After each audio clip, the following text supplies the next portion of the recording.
Tout commence par la foi.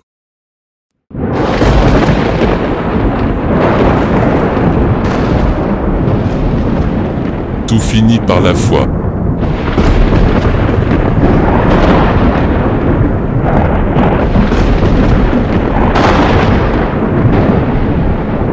Tout s'allume par la foi.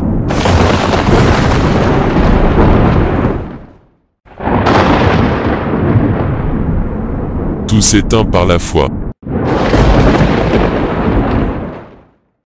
Mes bien-aimés en notre Seigneur Jésus-Christ de Nazareth, je bénis le nom de notre Père qui est dans les cieux et je lui rends infiniment grâce pour toute son œuvre. Je lui dis infiniment merci parce qu'il nous permet de nous retrouver aujourd'hui encore. Je suis heureux de vous retrouver comme tous les dimanches. En ce jour de dimanche donc, du mois de février, je me tiens devant vous pour échanger avec vous sur un nouveau thème.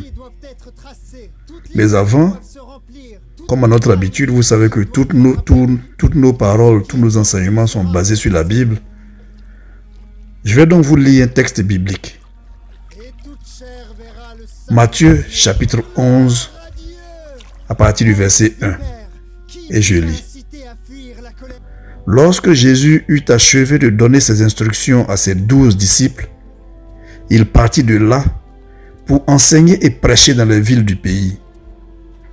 Jean, ayant entendu parler dans sa prison des œuvres du Christ, lui fit dire par ses disciples, « Es-tu celui qui doit venir ou devons-nous en attendre un autre ?» Jésus leur répondit, « Allez rapporter à Jean ce que vous entendez et ce que vous voyez. Les aveugles voient, les boiteux marchent, les lépreux sont purifiés, les sourds entendent, les morts ressuscitent, et la bonne nouvelle est annoncée aux pauvres. Heureux celui pour qui je ne serai pas une occasion de chute. » Comme il s'en allait, Jésus se mit à dire à la foule au sujet de Jean, « Qu'êtes-vous allé voir au désert? Un roseau agité par le vent? Mais qu'êtes-vous allé voir? Un homme vêtu d'habits précieux? Voici ceux qui portent des habits précieux sont dans la maison des rois. Qu'êtes-vous donc allé voir? Un prophète? Lui, vous dis-je, est plus qu'un prophète. Car c'est celui dont il est écrit, « Voici, j'envoie mon messager devant ta face pour préparer ton chemin devant toi. » Je vous le dis en vérité, parmi ceux qui sont nés des femmes, il n'en a point paru de plus grand que Jean-Baptiste. Cependant, le plus petit dans le royaume des cieux est plus grand que lui. Depuis le temps de Jean-Baptiste jusqu'à présent, le royaume des cieux est forcé et ce sont les violents qui s'en emparent. Car tous les prophètes et la loi ont prophétisé jusqu'à Jean. Et si vous voulez le comprendre, c'est lui qui est l'Élie qui devait venir. Car tous les prophètes et la loi ont prophétisé jusqu'à Jean. Je répète. Et si vous voulez le comprendre, c'est lui qui est l'Élie qui devait venir. Mais bien aimé en notre Seigneur Jésus-Christ de Nazareth, ce qui se passe ici, c'est que Jean est en prison et il entend dehors qu'il y a un homme qui s'appelle Jésus-Christ, un homme de Nazareth, qui est en train de faire des miracles. Donc Jean envoie ses disciples auprès de ce Jésus-là pour aller lui demander, mais toi tu es qui? Est-ce que c'est toi qui es le Messie que nous attendons? Ou bien est-ce qu'on doit attendre quelqu'un d'autre? Et le Christ leur a répondu. Il a répondu aux disciples de Jean, allez dire à votre maître, allez lui raconter tout ce que vous voyez. Regardez tous les miracles que je suis en train de faire. Et il termine en faisant les éloges de Jean. Et en conclusion, il dit que Jean est le prophète Élie qui est revenu. Et il dit que les prophètes et la loi ont prophétisé jusqu'à Jean. Ce qui veut dire que tout ce que les gens savaient s'arrêtait à Jean. Après Jean, ce qui devait venir, les prophètes n'ont pas prophétisé. là-dessus. Et que c'est Jean, c'est par Jean que tout commence, c'est par Jean que tout finit. Et il termine donc, comme je disais en conclusion, pour dire que Jean est le prophète Élie qui devait venir. Maintenant, la question qui se pose, ou plutôt les questions qui se posent sont les suivantes. Pourquoi les Juifs comparent le prophète Jean le Baptiste à Élie? Pourquoi? Pourquoi c'est important pour eux de savoir si Jean est Élie ou non? Deuxième question. Pourquoi notre Seigneur Jésus-Christ de Nazareth tient à ce que Jean voit ce qu'il a fait, ce qu'il fait comme miracle, comme s'il cherchait à convaincre Jean? Pourquoi? Il est le Fils de Dieu, il peut faire ce qu'il veut. Il n'a pas besoin de convaincre Jean. Pourquoi cherche-t-il à le convaincre au point de dire aux disciples de Jean, allez-y raconter à votre maître tout ce que vous voyez, tous les miracles que je suis en train de faire. Allez lui donner la preuve que c'est moi, que je suis en train de faire ces choses. Pourquoi s'est-il cru obligé de convaincre Jean sur son ministère? La dernière question, qui est le thème de notre étude aujourd'hui, c'est quel est le lien qu'il y avait entre Jésus-Christ de Nazareth et Jean le Baptiste? Quel était le lien qu'il y avait entre Jean-Baptiste et Jésus-Christ de Nazareth? Mais bien aimé en notre Seigneur Jésus-Christ de Nazareth, vous avez compris, le thème de notre étude aujourd'hui est le suivant. Quel est le lien entre Jean le Baptiste et notre Seigneur Jésus-Christ de Nazareth? Je vous dis bonjour ou bonsoir selon l'heure à laquelle vous écouterez cet enseignement. Prenez vos stylos et vos cahiers et prenez note. Et surtout, si vous êtes choqué, ne vous en faites pas, ça veut dire que vous aurez tout compris. Et si vous n'êtes pas choqué parce que vous allez entendre, ne vous en faites pas également, cela veut dire que vous aurez également tout compris. N'oubliez surtout pas que tout commence par la foi et tout finit par la foi. Tout s'allume par la foi et tout s'éteint par la foi.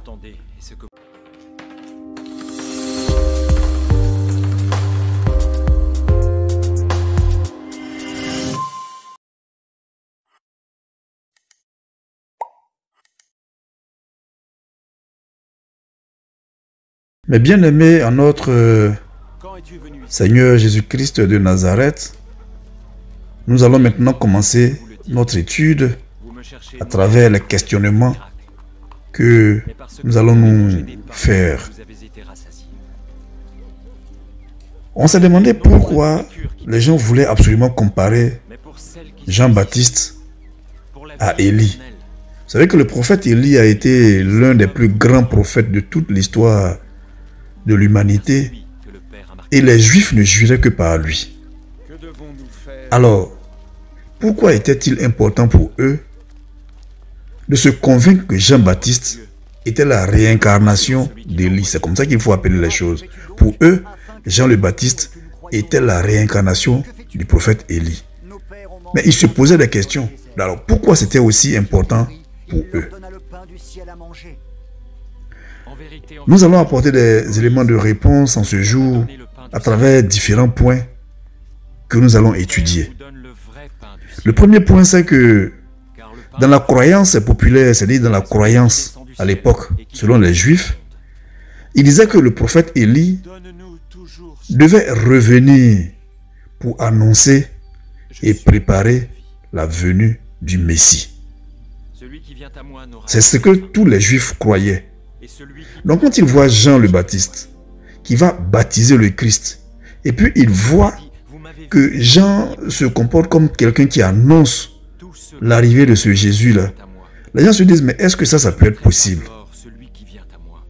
Si pour que ça soit possible, il faut que Jean le Baptiste soit le prophète Élie qui est revenu. Le deuxième point, c'est que pour que le Christ vienne et pour que son ministère commence, la croyance populaire disait donc que le prophète Élie devait revenir pour lui ouvrir le chemin, parce que les Juifs étaient persuadés qu'avant que le Messie arrive, c'est le prophète Élie qui devait venir l'annoncer. Et donc pour eux, il était important d'avoir la preuve que Jean le Baptiste était le prophète Élie qui était revenu pour annoncer la venue du Christ. Et la parole de Dieu nous dit que Jésus, Christ de Nazareth, a accepté cela. Et il a annoncé lui-même dans le texte que je vous ai lu plus haut. Alors, lorsque notre Seigneur Jésus-Christ de Nazareth déclare, c'est-à-dire il fait d'abord les éloges de Jean le Baptiste, et puis il déclare à la fin, au verset 13 et 14, il déclare que Jean est l'Élie qui devait venir, c'est-à-dire que le prophète Jean le Baptiste est le prophète Élie qui s'est réincarné. Qu'est-ce que cela voulait dire? En vérité, notre Seigneur Jésus-Christ de Nazareth voulait dire que ce que les gens ont écrit dans la parole, dans la loi, est en train de s'accomplir. Ce n'était pas Élie que notre Messie était en train de magnifier. Ce n'était pas Jean le Baptiste qu'il était en train de magnifier. Quand il faisait les éloges de Jean le Baptiste, c'était par rapport à lui-même, le Christ. Parce qu'il ne disait pas aux gens, oui, je suis le Messie. Il leur disait, bon, vous dites que Élie doit venir d'abord pour ouvrir la porte du Messie. Mais quand vous regardez tout ce que Jean a fait là, est-ce que ça ne correspond pas à ce que Élie faisait? Est-ce que ce que moi je suis en train de faire, ça ne correspond pas à ce que Élie a annoncé par rapport au Messie? Donc ici, dans ce texte, notre Seigneur Jésus-Christ de Nazareth est en train de nous expliquer en réalité qu'il est le Messie. Mais comme il est humble, il ne dit pas « je suis le Messie ». Il dit « vous dites que avant que le Messie arrive, le prophète Élie doit se réincarner pour venir annoncer son arrivée. » Et quand vous écoutez la prédication de Jean le Baptiste, quand vous voyez tout ce que Jean le Baptiste est en train de faire, ou bien tout ce qu'il a fait, quand vous écoutez tous ces enseignements, vous ne devez même pas avoir de doute. Jean le Baptiste est le prophète Élie qui s'est réincarné. Alors, si notre Seigneur Jésus-Christ de Nazareth dit cela au peuple, c'est que le peuple doit en tirer la conséquence. Si Jean le Baptiste est Élie, ça veut dire que lui, Jésus, il est le Messie qui doit venir.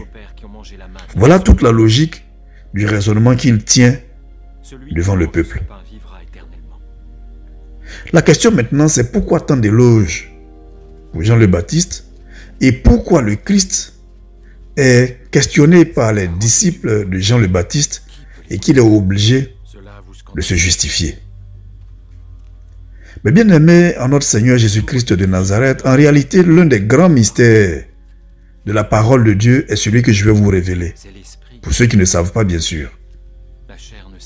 Pour ceux qui ne savent pas, vous devez comprendre que, en fait, notre Seigneur Jésus-Christ de Nazareth a été disciple de Jean le Baptiste. Je répète, notre Seigneur Jésus-Christ de Nazareth, avant de commencer son ministère, était l'un des disciples de Jean le Baptiste. C'est vrai, beaucoup sont en train de dire, ah, est-ce que ça c'est possible? Est-ce que ça c'est possible? La question n'est pas que ce soit possible ou que ce ne soit pas possible. La question est que telle était la réalité. Notre Seigneur Jésus-Christ de Nazareth était l'un des disciples de Jean le Baptiste. Voyez-vous déjà, j'ai fait un large enseignement sur le baptême du Christ. Et dans cet enseignement, j'ai expliqué pourquoi c'est Jean le Baptiste qui a baptisé le Christ et pourquoi le Christ avait besoin de se faire baptiser. J'ai fait un très grand enseignement que je vous publierai. Enfin, pour ceux qui n'ont pas vu l'enseignement, pour ceux qui l'ont écouté, ils savent de quoi je parle. Il y a environ 3 ou 4 ans de cela, je ne sais plus combien de temps, que j'ai fait cet enseignement-là.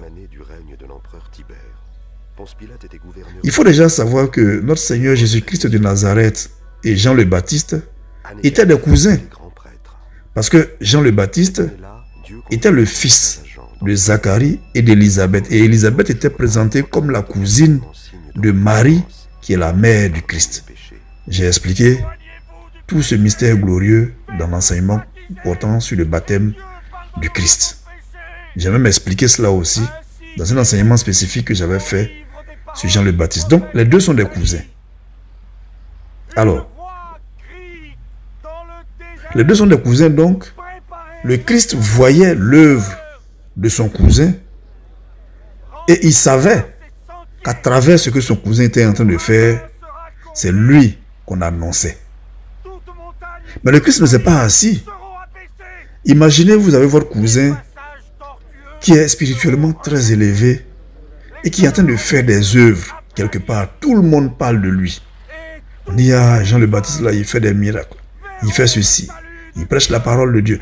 N'oubliez pas qu'à cette époque, les docteurs de la loi étaient constitués, c'est-à-dire que c'était les grands patrons de la connaissance spirituelle. Et un individu s'est levé. Quand on dit prêcher dans le désert, là, c'était ça. C'est-à-dire que tout était déjà là. Et lui, il venait pour donner un enseignement qui était différent de ce que les gens avaient l'habitude d'entendre. Donc, c'était comme si sa voix était nouvelle, comme si c'était dans un monde vierge. C'est ça, il prêchait dans le désert. C'était un monde vierge. Puisque tout ce qu'il disait là, ça n'avait rien à voir avec ce que les gens avaient déjà entendu ou bien qu'ils avaient l'habitude d'entendre. Et donc, notre Seigneur Jésus-Christ de Nazareth est allé voir son cousin, Jean le Baptiste, pour continuer à apprendre avec lui. Alors, les gens vont me dire, mais lui, il est le Fils de Dieu. Pourquoi a-t-il eu besoin d'aller apprendre des choses chez un autre? Mais si vous me demandez cela, moi je vous pose la question, lui qui est le Fils de Dieu, pourquoi a-t-il eu besoin d'aller se faire baptiser par un autre? Et si le Christ en va se faire baptiser par Jean le Baptiste, c'est bien parce qu'il connaît la dimension spirituelle de Jean le Baptiste. Il n'est pas allé se faire baptiser par n'importe qui. Les docteurs de la loi étaient là. Les grands savants, les grands théologiens étaient là. Pourquoi a-t-il choisi Jean le Baptiste? Alors qu'en principe, les docteurs de la loi étaient supposés maîtriser mieux la parole de Dieu que Jean le Baptiste qui n'était pas un docteur de la loi. Pourquoi donc est-il allé se faire baptiser chez Jean le Baptiste?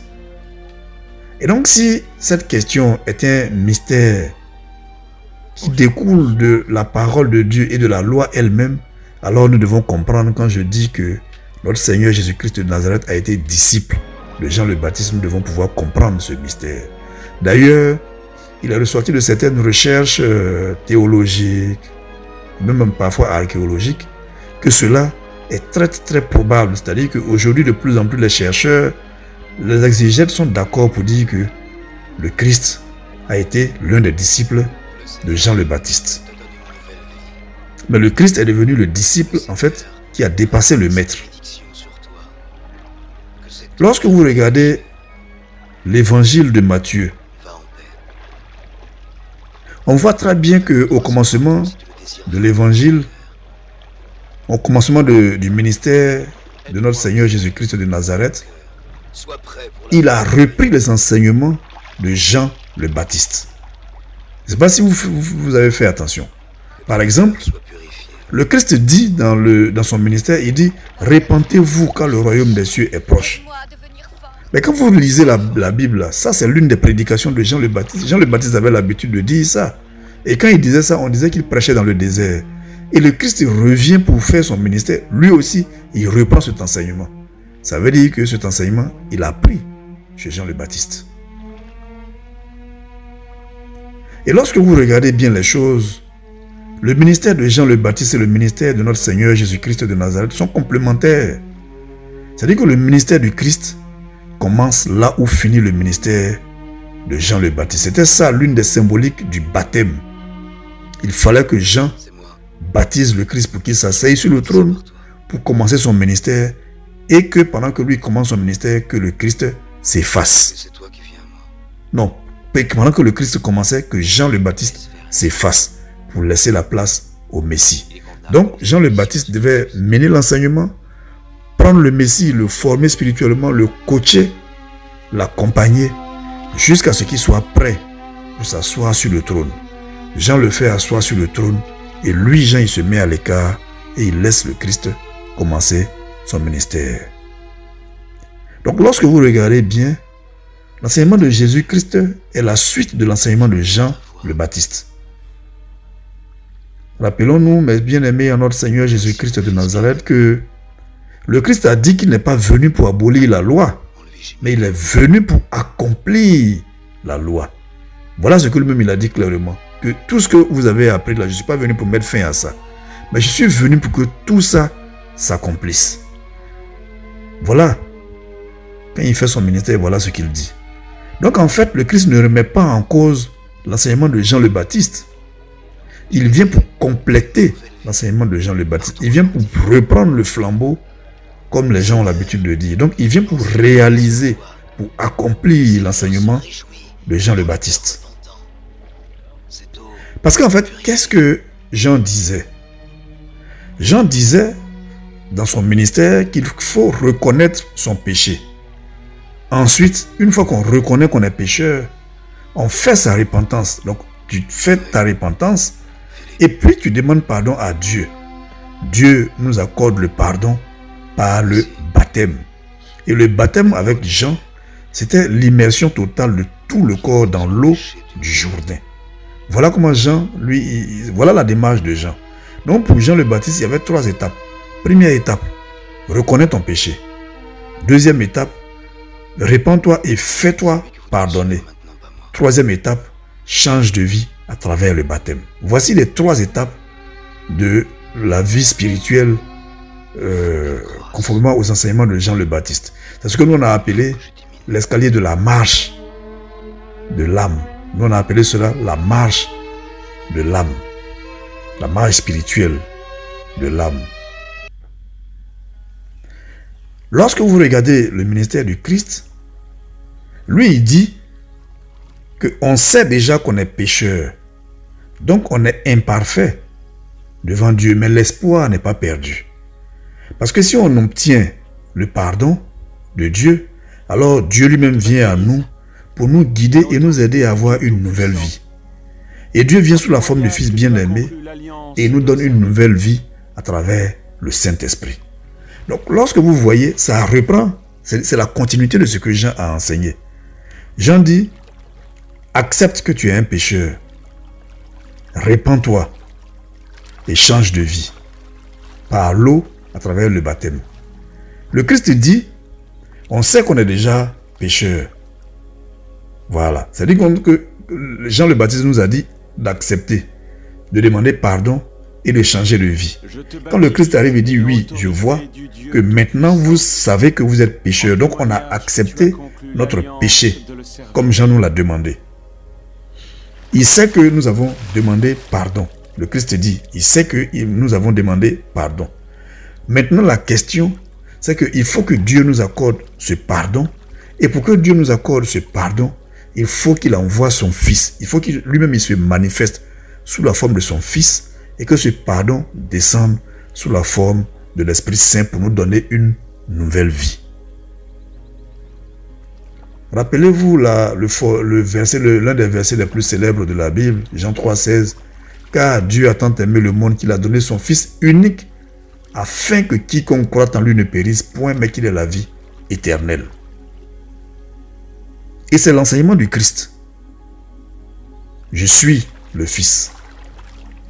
Je viens et je parle au nom de mon Père.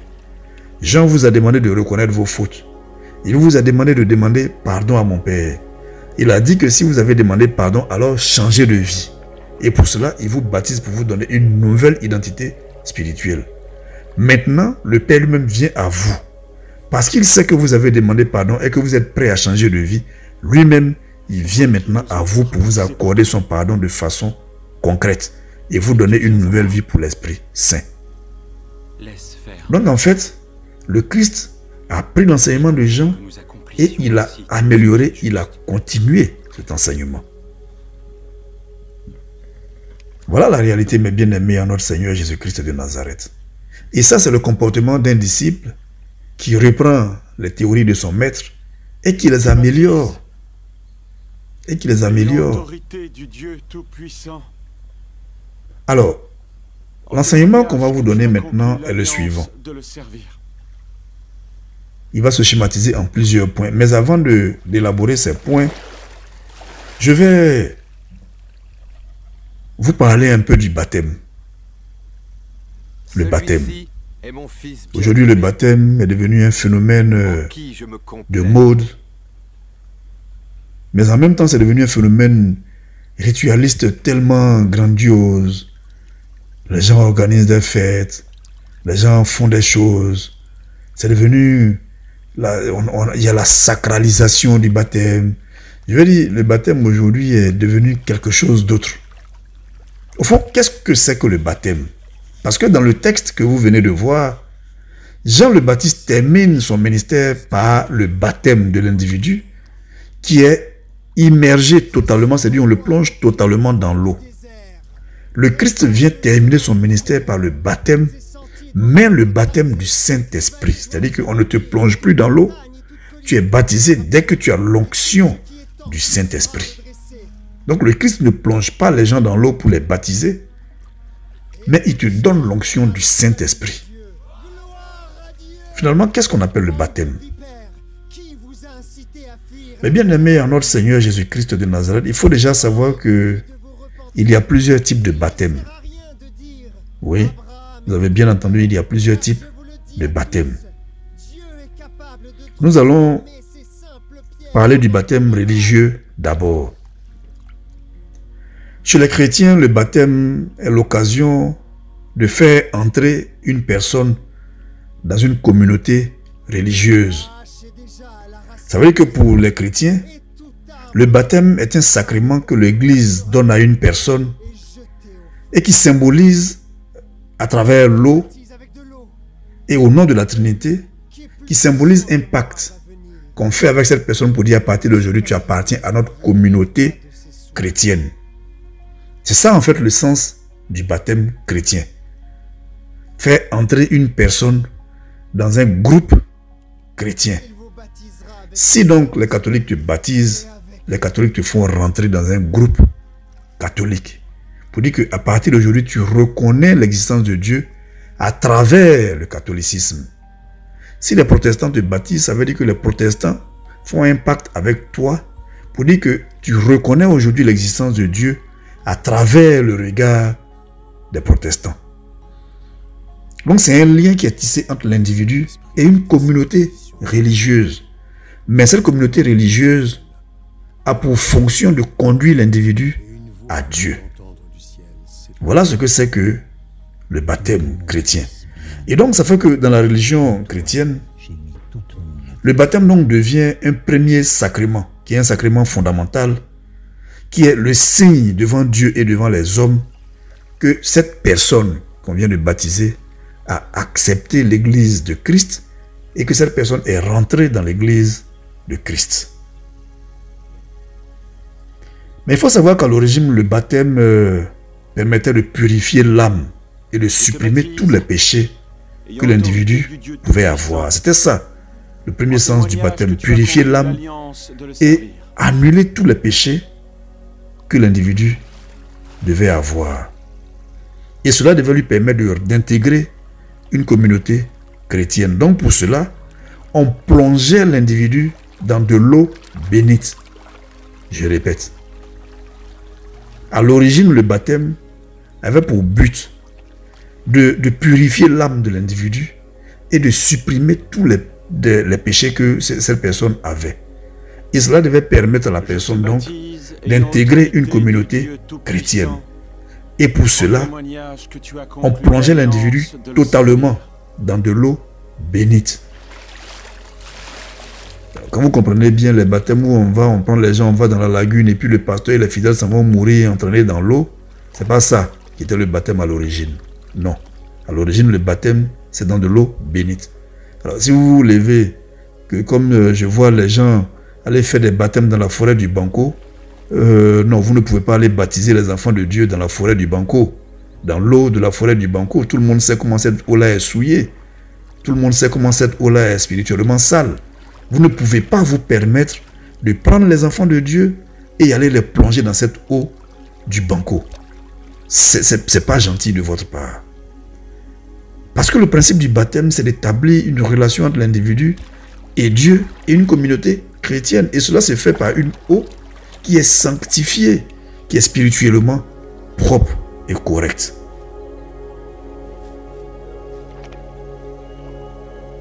Voici un peu ce qu'il faut retenir.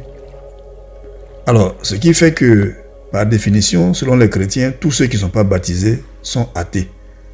C'est-à-dire que si on passe sur cette définition, si vous n'êtes pas baptisé, à l'époque des chrétiens, on considérait que vous ne croyez pas en Dieu. Voilà ce que les chrétiens, à l'époque, disaient. Parce que pour eux, croire en Dieu, c'est de se faire baptiser.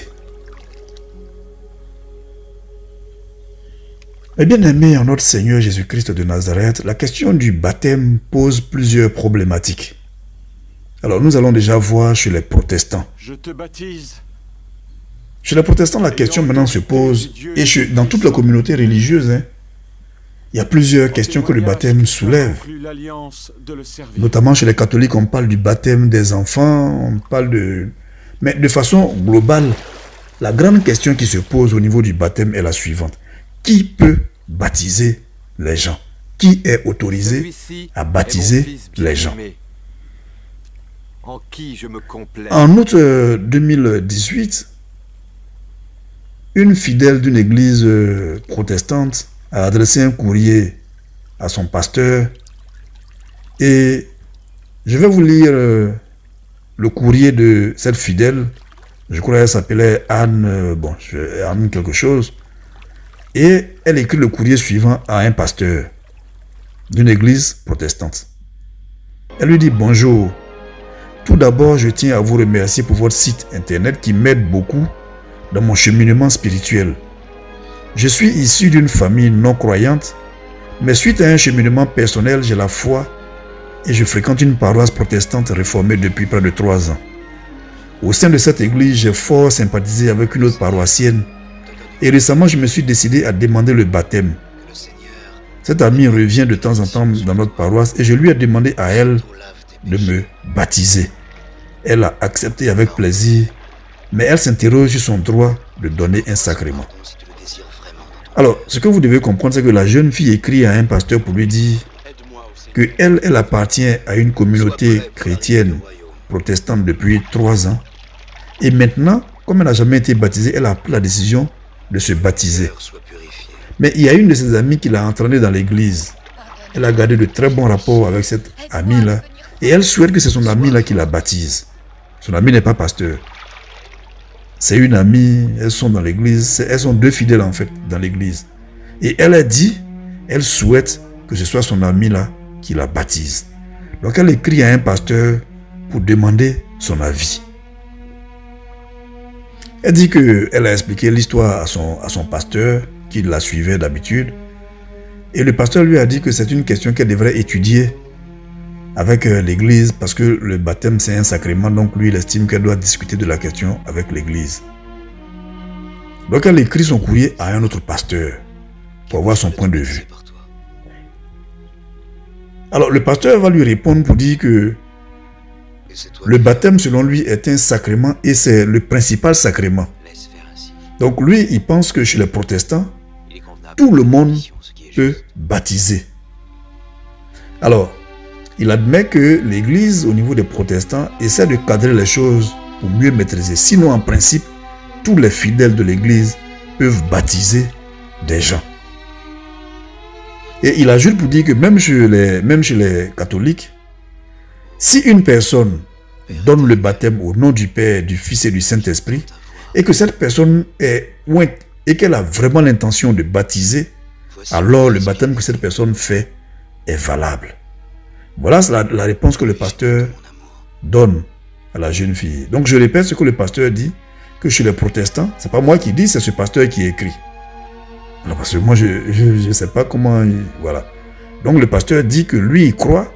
Il dit que chez eux, chez les protestants, tout le monde peut baptiser. Il dit également que lui, il a appris que chez les catholiques, si une personne, c'est-à-dire un fidèle de l'église, décide de baptiser quelqu'un au nom du Père, du Fils et du Saint-Esprit, et qu'il est sincère dans l'acte de baptême qu'il est en train de faire, ce baptême-là est valable. Bon. Et donc, on part sur la base, selon ce pasteur, que dans l'église, tout le monde est considéré comme saint et comme prêtre. Alors je vous explique ce que le pasteur est en train de dire. Je veux que chacun de vous fasse son analyse. Le pasteur dit que chez eux, on autorise tout le monde à baptiser parce que dès l'instant où tu intègres une communauté religieuse, tu es supposé être saint. Donc si tu es catholique et que tu es catholique depuis des années, le pasteur dit, lui, il considère que tu peux faire tout ce que les prêtres font. Donc tu peux baptiser. Moi, je crois que ce qu'il est en train de dire, il y a de la logique. C'est-à-dire, moi, je prends un exemple. Quelqu'un est chrétien catholique depuis 30 ans. Et on dit que lui, il n'est pas autorisé à baptiser les autres fidèles. Et que c'est le prêtre qui est sorti, qui est rentré dans l'église il y a 2 ans, qui est seul autorisé à baptiser les fidèles parce que c'est ce prêtre-là qui a été choisi par Dieu pour baptiser seul. Et que le fidèle qui a fait 30 ans, 40 ans dans l'église, lui n'a pas ce droit. Bon, aidez-moi à comprendre la logique. Aidez-moi à comprendre la logique. Est-ce à dire que pendant ces 30 années de cheminement dans l'église, ce fidèle n'a jamais pu être saint? Il n'a pas pu être sanctifié. Il est toujours pécheur. Après 30 à 40 années de fréquentation de l'église, il est toujours pécheur. Mais le prêtre qui vient d'arriver il y a 1 an, 2 ans, lui, il est suffisamment saint pour pouvoir baptiser. Donc le pasteur dit non, lui n'est pas d'accord. Et que dans l'église, chez eux, chez les protestants, c'est ce qui fait que tout fidèle peut baptiser. Parce que si effectivement, nous on dit que intégrer la communauté chrétienne fait de vous des gens qui croient en Dieu, cela veut dire que en étant dans une communauté chrétienne, vous êtes sanctifié par cette communauté chrétienne. Par exemple, quelqu'un ne parlait pas au nom de Dieu, quelqu'un ne connaissait pas Dieu. Il rentre dans la renaissance éveil spirituel, qui est une communauté croyante, chrétienne. Dès que lui, il rentre et qu'il commence à faire les activités de la communauté, il est sanctifié par la présence de cette communauté, par la représentativité de cette communauté chrétienne devant notre Père qui est dans les cieux. Donc en principe, chaque membre de la Renaissance devrait pouvoir baptiser. Voilà ce que le pasteur dit. Et nous, à la Renaissance, c'est ce qu'on fait. On forme les membres qui sont là pour que les gens soient suffisamment autonomes pour se prendre en charge, même lorsque le Père spirituel n'est pas présent. Ne t'étonne pas que je t'ai dit. Alors, il faut déjà comprendre que c'est vrai, on dit tout ça, mais le baptême est sacré. Et aujourd'hui, quand quelqu'un reçoit le baptême, il est tellement fier. Donc, il y a une dimension sociale qui confère la respectabilité à cette personne. Et donc, pour que cette personne soit toujours respectée, il faut respecter une certaine procédure, il faut des manuels, il faut ceci. Et donc, le caractère solennel qu'on donne en autorisant le prêtre ou l'évêque à baptiser l'individu, ça fait que le baptisé est plus respecté et lui-même il se prend beaucoup plus au sérieux. Parce qu'il est évident que si nous sommes dans la même église et que le lendemain, moi je me dis, bon écoute, toi et moi on fréquente la même paroisse, viens je vais te baptiser. Personne ne prendra ce baptême-là au sérieux. Donc dans la société, il y a une dimension sociale qui va faire que on ne va pas prendre ce baptême au sérieux. Mais sinon devant Dieu, ce baptême-là est valable. Parce que Dieu n'a pas dit que ce sont les prêtres qui sont seuls habilités à baptiser. Voilà ce que le pasteur dit. Alors, à côté de cela, il y a le fait que, vous savez, les églises, que ce soit protestants, que ce soit catholiques, que ce soit orthodoxes, les églises, par un souci de, comment on va dire, de solidarité spirituelle, reconnaissent mutuellement le baptême qui est fait dans les autres églises. Hein, c'est une sorte de gentleman agreement qui fait que on reconnaît le baptême qui est fait dans les autres églises. Donc par respect, par fraternité chrétienne, mais aussi pour reconnaître que Dieu est le plus grand et que toutes nos querelles d'humains là, c'est pas trop important, que c'est Dieu qui est au-dessus de tout. On reconnaît, on admet le baptême qui est fait ailleurs. Et donc, puisqu'il y a une question de respectabilité, il faut donc que le baptême qui est fait ailleurs, pour que nous le prenions au sérieux, il faut que ce soit fait vraiment en respectant une certaine procédure, pour que nous, on voit que ce n'est pas amusement.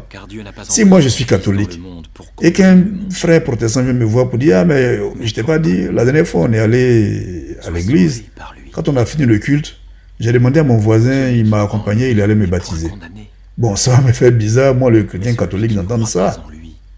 Si moi je suis chrétien protestant, et qu'un fidèle catholique vient me dire, oui, oui, la dernière fois on est allé à la messe, j'ai fait la messe de 8 heures quand on a fini, j'ai demandé à une des mamans de la paroisse de me baptiser, donc on est allé, elle allait me baptiser. La première question que je vais lui poser, c'est pas le prêtre qui t'a baptisé, il va dire non, il va dire, ah, c'est que ton baptême là c'est bizarre. C'est tout. Donc ce sont les rituels, si vous voulez, ce sont nos considérations sociales qui font que on est obligé de demander un certain nombre de garanties.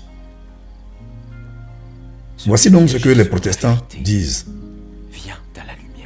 Chez les catholiques, dès l'origine, on dit que l'apôtre Paul a estimé que tous les fidèles, pour lui, il disait que tous les fidèles sont baptisés, à commencer par lui.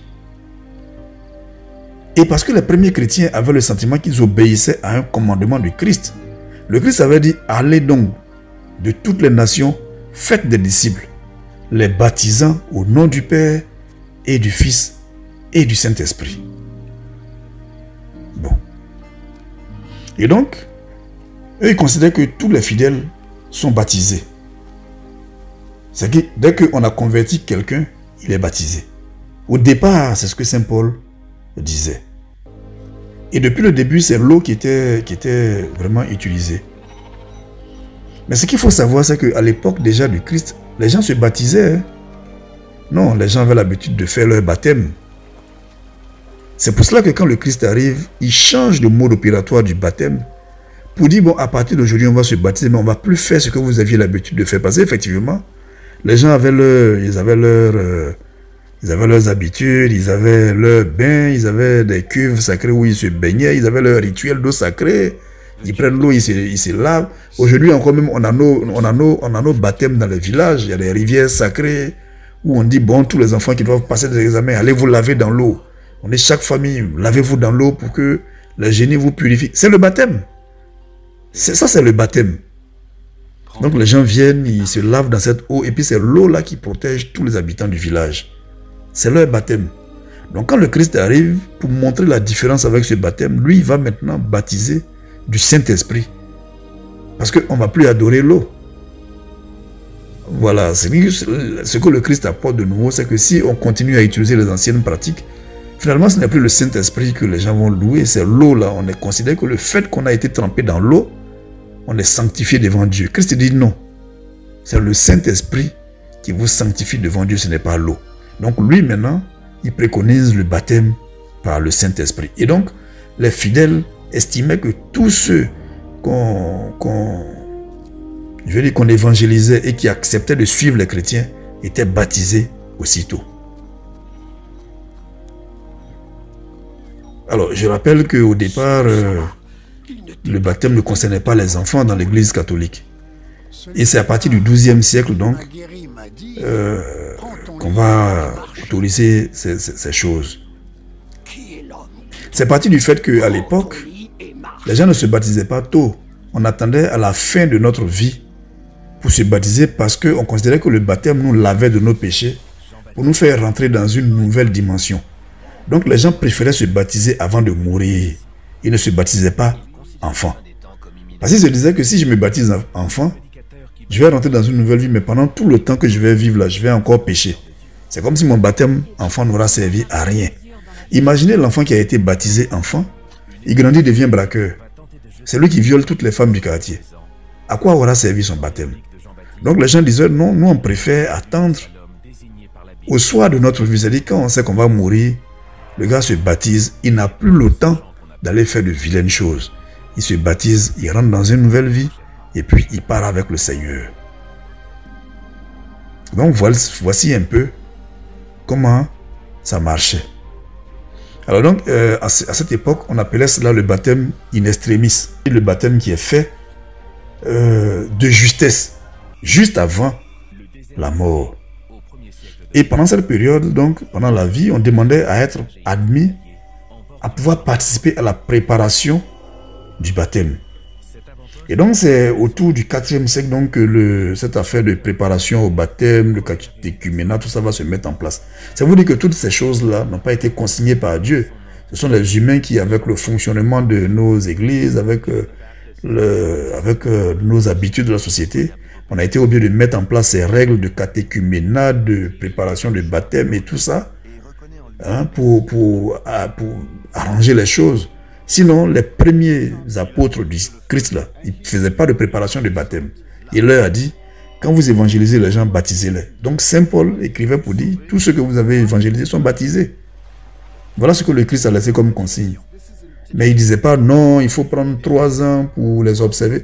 Déjà, à cette époque-là, les gens même, quand on parlait du Christ, ce n'était pas leur problème. Si encore il fallait leur dire, attendez 3 ans de préparation avant de vous faire rentrer chez le Christ, ils n'allaient pas accepter. Et c'est le problème qu'on a aujourd'hui. C'est l'un des problèmes que nous avons aujourd'hui. Alors, à cette époque donc, lorsque la personne préparait le baptême, on lui envoyait quelqu'un de l'église qui était vraiment un dieu de l'église, c'est-à-dire quelqu'un qui était un grand fidèle de l'église. Et c'est lui qui devait être votre guide. Et celui-là, on l'appelait le sponsor. Voilà. Donc, dans l'église, il y avait des sponsors. Il était le sponsor, c'est-à-dire que c'est lui qui vous poussait, c'est lui qui s'occupait de vous, qui vous conseillait. Il était un peu comme votre père spirituel. On l'appelait le père spirituel, on l'appelait aussi le père pneumatique. C'est-à-dire que c'était comme le guide. Il était votre pneu, il était celui qui vous suivait. Je rappelle que pneumatique vient de pneuma qui veut dire le souffle. Voilà. Parce que les pneus sont des choses dans lesquelles on souffle pour les faire grossir, pour tenir la route. Donc on l'appelait le père pneumatique ou bien le père spirituel. Et c'est lui qui va devenir plus tard le parrain. Alors à cette époque, il faut retenir qu'on baptisait les gens presque toujours la nuit, pendant la nuit de Pâques. Donc c'est pendant la nuit de Pâques qu'on baptisait le fidèle et on disait qu'il était nouvellement né d'eau et d'esprit. Donc il recevait la grâce du Saint-Esprit. Et puis après, on lui faisait les onctions d'huile avec les mains, etc. Et à cette époque, le thème de confirmation n'existait pas. C'est 100 ans plus tard, c'est-à-dire au 5e siècle, qu'on va parler de confirmation pour recevoir le Saint-Esprit. C'est-à-dire que les gens ont dit, bon, après réflexion, on dit, bon, le jour du baptême, là, tu n'as pas encore le Saint-Esprit. Après, quand tu vas faire la confirmation, c'est là que tu reçois le Saint-Esprit. Tout ça, ce sont des choses qui ont été définies par les humains. Alors, d'où est parti le baptême des enfants? Le baptême des enfants est parti du fait que, à partir du XIIe siècle, on a commencé à baptiser les bébés parce que, à cette époque-là, vous savez qu'il y avait plein d'épidémies dans le monde, donc les enfants mouraient beaucoup, il y avait plein de problèmes, plein de maladies, il y avait la famine, il y avait les guerres, bon. Et donc, il y a des parents qui commençaient à tuer leurs enfants.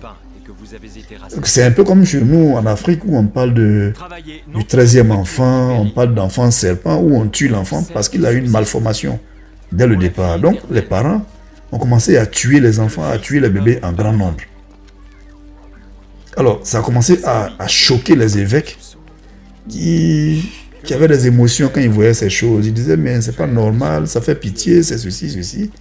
Et donc les évêques sont allés à des synodes, ce sont des réunions des évêques. Quand ils vont, c'est là-bas qu'ils décident de tout ce que vous voyez, puis vous pensez que ça vient de Dieu. Non, ce sont des synodes. Les synodes sont des réunions au cours desquelles on prend les grandes décisions qui concernent la marche de l'Église et qui concernent également l'attitude que les fidèles doivent avoir. Bon, ça c'est chez les catholiques, mais chez les protestants, chez les assemblées de Dieu, il y a ce qu'on appelle la Watchtower, qui est la grande tour, qui est l'organe dirigeant de l'église composé par 7 vieillards. Et c'est ceux-là qui prennent toutes les décisions de l'église et puis les gens ont l'impression que ça descend directement de Dieu. Non, mais c'est ceux-là qui, selon leurs inspirations et puis selon le comportement de la société, prennent des décisions qui sont appliquées aux fidèles. Et donc, au cours des synodes, là, les évêques qui avaient commencé à avoir pitié des enfants qu'on tuait ont dit, bon, on va effrayer les gens. Ce qu'on va faire, on va commencer à baptiser les enfants là, quand ils sont bébés. Parce que les gens se disaient que si l'enfant est baptisé, les gens vont avoir peur de le tuer parce qu'on dit qu'il a Dieu en lui. Et quel courage vous allez avoir pour aller tuer un enfant qui a Dieu en lui? Voilà. Parce qu'à cette époque, quand l'enfant naît et qu'il y a une épidémie, que l'enfant naît avec une malformation, on dit c'est le diable. Automatiquement, les gens vont le tuer. Comme ça s'est fait avec la cérémonie de l'enfant serpent chez nous, bien du 13e enfant qui est supposé porter malheur. Voilà. Donc, automatiquement, on le tue. Donc, les évêques ont dit, bon, maintenant, dès que les enfants naissent, on les baptise. Une fois que l'enfant a été baptisé, même s'il a des malformations, on ne dira plus que c'est le diable parce qu'il a déjà reçu le baptême, donc il est protégé par le Saint-Esprit. Voilà comment ils ont réglé la question pour éviter que les gens continuent à tuer les enfants. C'est tout. Et il s'est trouvé que, à cette époque, comme les enfants naissaient beaucoup et qu'il fallait les baptiser tous, l'Église, le synode, c'est-à-dire la réunion des évêques, a demandé aux prêtres d'enseigner à tous les chrétiens comment baptiser en urgence. Je répète, au XIIe siècle donc, pour régler le problème des enfants qu'on tuait, l'Église a demandé à tous les prêtres d'enseigner à tous les chrétiens comment il faut baptiser en urgence. C'est-à-dire que le gars pouvait être chez lui à la maison. Dès qu'un bébé naît, il n'a pas besoin d'appeler le prêtre. Lui-même, il baptise l'enfant rapidement chez lui à la maison. Donc, chez les catholiques aussi, comme le pasteur disait tout à l'heure, en principe, tous les fidèles sont autorisés à baptiser. Mais aujourd'hui, avec le temps, l'Église catholique, à cause du baptême d'urgence, à cause du baptême des bébés, l'Église donc a renoncé au baptême par immersion. Donc, on ne va plus plonger l'individu dans l'eau, on va simplement verser de l'eau sur son front. Est-ce que vous comprenez ce que ça veut dire? Ça veut dire que lorsque vous vous levez, que vous vous entretuez entre vous là, vous ne le faites pas pour Dieu. Il y a des protestants qui disent, oui, les catholiques, leur baptême là n'est pas bon. Parce qu'on verse simplement l'eau sur le front de l'individu. Et ça, c'est quel baptême ça là? Ça, non, ça, Dieu n'a pas prescrit ça. Il y a des catholiques qui disent, oui, le baptême des protestants là, c'est pas correct parce que quelle histoire d'aller faire plonger quelqu'un dans l'eau. Mais en fait, tout ce que vous dites là, c'est pas Dieu qui a dit. Hein. C'est vous-même les humains qui avez défini ces règles. C'est vous-même. Et vous accusez le Seigneur pour rien. Donc l'Église catholique, au départ, baptisait par l'immersion. On plongeait l'individu totalement dans l'eau, comme les protestants font aujourd'hui, tel que Jean le Baptiste faisait. Mais à cause du problème de la mort des enfants, quand on a appris à tous les fidèles à baptiser d'urgence, imagine le type qui est chez lui à la maison et puis sa femme vient d'accoucher, il a un bébé dans les mains. Quelle eau il va trouver autour de lui pour aller plonger l'enfant dedans? Donc on a dit non, vous n'avez plus besoin de trouver de l'eau pour plonger les gens dedans. Prenez simplement de l'eau, versez sur leur front, ça suffira. C'est tout. Et vous vous tuez pour ça.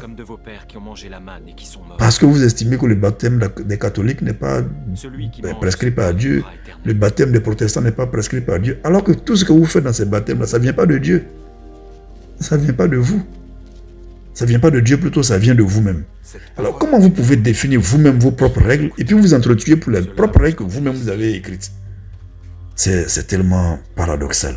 Et si vous voyez le Fils de l'homme monter... Bien-aimé en notre Seigneur Jésus-Christ de Nazareth, c'est ici que nous nous arrêtons aujourd'hui pour la première partie de notre enseignement concernant le lien qu'il y avait entre le prophète Jean le Baptiste et notre Seigneur Jésus-Christ de Nazareth. Aujourd'hui, c'est dimanche 27 février. Le dimanche prochain, c'est-à-dire le 6 mars, nous serons déjà au début du carême. Nous vous proposerons la suite et la fin de cet enseignement.